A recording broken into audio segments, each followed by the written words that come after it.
নমস্কাৰ বন্ধুসকল, মই বিকি আজি আপোনালোকক মোৰ এই অসমীয়া চেনেল i.8 বিকি মানে ইণ্টেলিজেণ্ট আছাম বিকি এই চেনেলটোলৈ স্বাগতম জনাইছোঁ। বন্ধুসকল, আপোনালোকৰ খবৰ বাৰু ভালনে?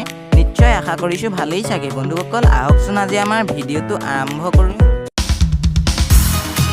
বন্ধুসকল, আমাৰ আজিৰ 1 নম্বৰৰ প্ৰশ্নটো হৈছে অসমৰ প্ৰথমগৰাকী অলিম্পিয়ান কোন?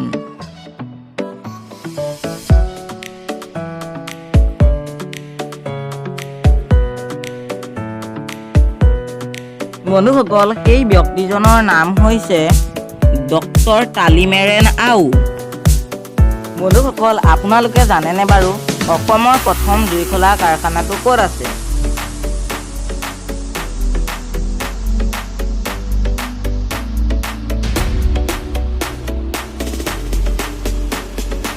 বন্ধুসকল, অসমৰ প্ৰথম জুইশলা কাৰখানাটো আছে ধুবুৰীত। বন্ধুসকল, আমাৰ আজিৰ 3 নম্বৰ প্ৰশ্নটো হৈছে ৰাষ্ট্ৰপতিৰ ৰূপৰ পদক প্ৰাপ্ত প্ৰথম অসমীয়া ছবি কোনখন? আপোনালোকে জানেনে বাৰু? বন্ধুসকল, জানিবলৈ ভিডিঅ'টো চাই থাকিব।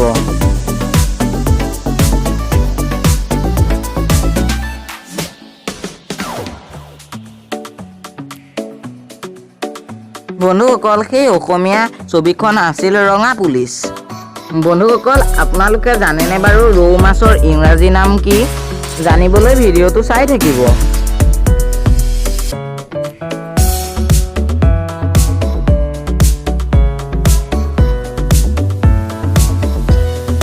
বন্ধুসকল, ৰৌ মাছৰ ইংৰাজীত নাম হৈছে ৰহু। বন্ধুসকল, অসমৰ কোনখন নদীত প্ৰতি বছৰে এখন বৰশী বোৱাৰ বাৰ্ষিক প্ৰতিযোগিতা অনুষ্ঠিত কৰা হয়? আপোনালোকে জানেনে বাৰু?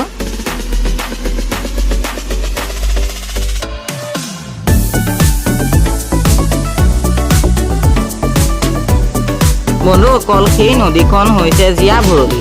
হয় বন্ধুসকল, এই জীয়া ভৰলী নদীখনত প্ৰতি বছৰে এখন নহয় এখন বৰশী বোৱাৰ বাৰ্ষিক প্ৰতিযোগিতা অনুষ্ঠিত কৰা হয়।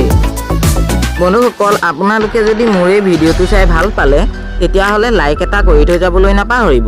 আপোনালোকৰ এটা লাইকে মোক ভিডিঅ' বনোৱাত উৎসাহ যোগায় আৰু তাৰ লগতে মোৰ এই চেনেলটো ছাবস্ক্ৰাইব কৰি লগতে থকা বেল আইকনটো প্ৰেছ কৰি অল কৰি ল'ব।